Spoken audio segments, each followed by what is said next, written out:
Speaker. The Honourable Ruth Dyson. Mr Speaker, unlike many other speakers, I'm actually very pleased to be speaking in the second reading of the Christchurch City Council Rates Validation Bill.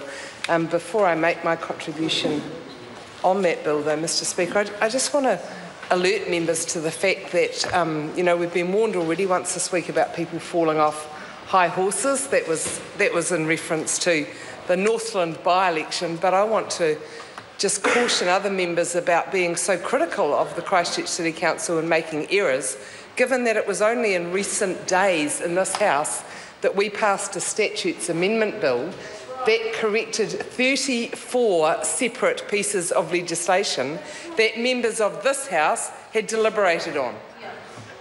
Through the first reading, through select committee, through second reading, through committee stages, through third reading, and then we had to come back and fix what were basically errors. So, members should recognise that these things happen. The challenge for us is to do two things, in my view. When we get a council or local authority saying there's been a terrible mistake, we've just been alerted to it, can you help us fix it? The two things that I think we need to do is first of all, decide whether we should fix it or not. Was the error that's been made because of genuine reasons? Was it corruption? Was it an error?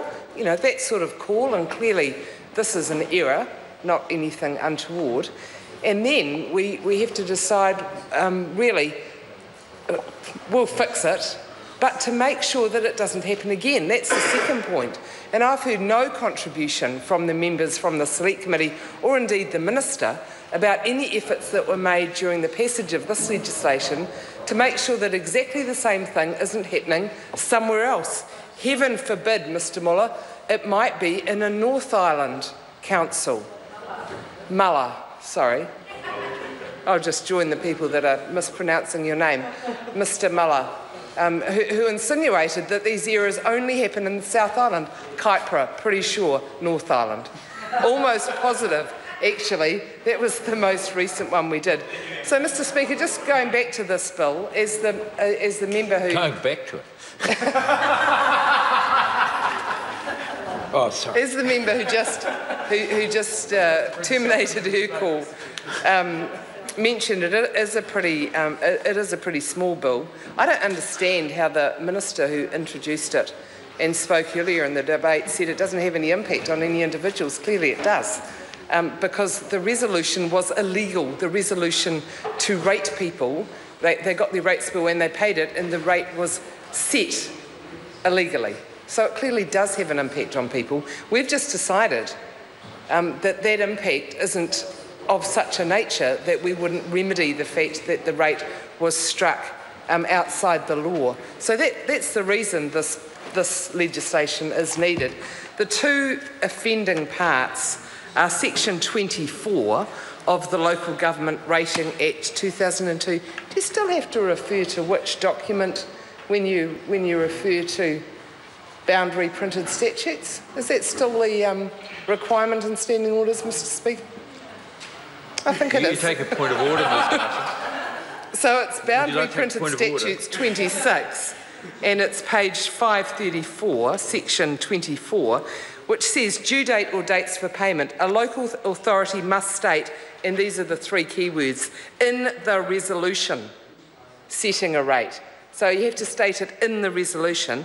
A, the financial year to which the rate applies, and B, the date on which the rate must be paid, or if the rate is payable by instalments, the dates by which the specified accounts must be paid. So that was the first breach, because the local authority, in this case Christchurch City Council, did state on the invoice, but did not state in the resolution that information as outlined in section 24.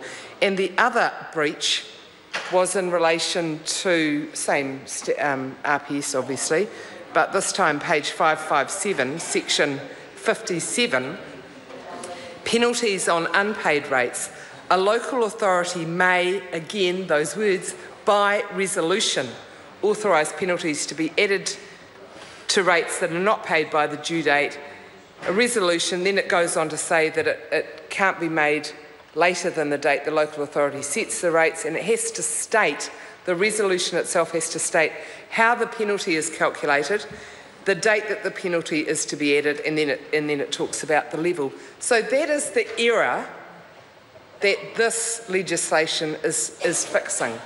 It has meant that people in Christchurch for 10 whole years were rated illegally, and I don't think there's a single person in this House, actually I don't think there's a single person on the City Council, elected representatives or management, who would be pleased about that. I don't know who made the error, but as I mentioned earlier, I want to make really sure that efforts have been made by the member who introduced the bill, but also the members on the Select Committee, to make sure that the system is in place so that Christchurch City Council or other councils don't make this same mistake again. The reason that I'm particularly keen on that is because I don't imagine, given the intolerance that was demonstrated throughout some members' speeches tonight, I'm not confident that a future plea from another council might not fall on deaf ears. We might not get a positive response from a local member or indeed the Parliament to retrospectively validate setting of rates or correcting any other errors. What would happen? What would happen to Christchurch if the City Council had come along and said, we've discovered this mistake? Actually, Department of Internal Affairs needs a bit of a pat on the back, because it was actually the Department of Internal Affairs that found this mistake. Somebody, I don't know what their job is, but they had been reading the local government rating legislation of 2002 and comparing the requirements in it to the rating resolution from 2003 to 2013 of Christchurch City Council. Heaven knows what their job description is, but I'm grateful for them that they did detect this error, because that was the only way that we were alerted to it. But if the Parliament said, no, we're not going to pass this legislation, what would the options be? Well, at the moment, the Christchurch City Council is already looking at enough hard options, actually. One of the options that has recently been put out for public consultation is an option in terms of meeting our city's shortfall of funds, and it is a shortfall because of the debt requirements of the local government legislation, of selling off some of our assets. And a lot of people in Canterbury are very concerned about that, very upset, very angry, and we'll be doing everything that we can to look at better alternatives. Very good reason for that, Mr Speaker. It's because the assets that our City Council earns us a lot of money as ratepayers, and that means we have to pay less in rates.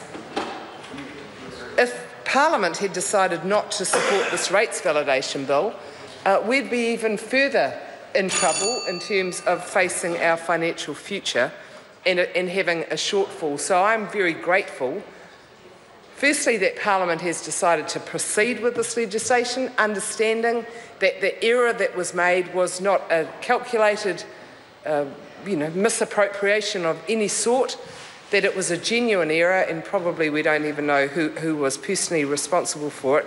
But secondly, I'm very grateful for the fact that we're only looking at our current shortfall, and we'll be able to find better options for our city and its future than selling our income-earning assets. A number of contributors to this debate tonight have talked about how bad it is to pass retrospective legislation. I can't imagine any other way of correcting a mistake that's been made than retrospectively. It would be very hard to pass legislation which corrected a mistake that was to be made in the future. That's the point of this.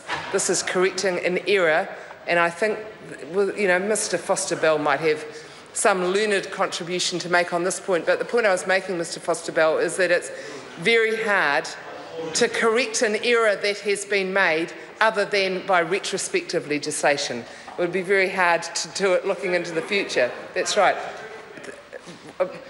Paul Foster-Bell and I agree it's time to quit this debate. I think we've got agreement on this very point, Mr Speaker. So I want to just thank members of Parliament for their understanding of the situation that the City Council has found itself in, and look forward to the progress and passing of this legislation.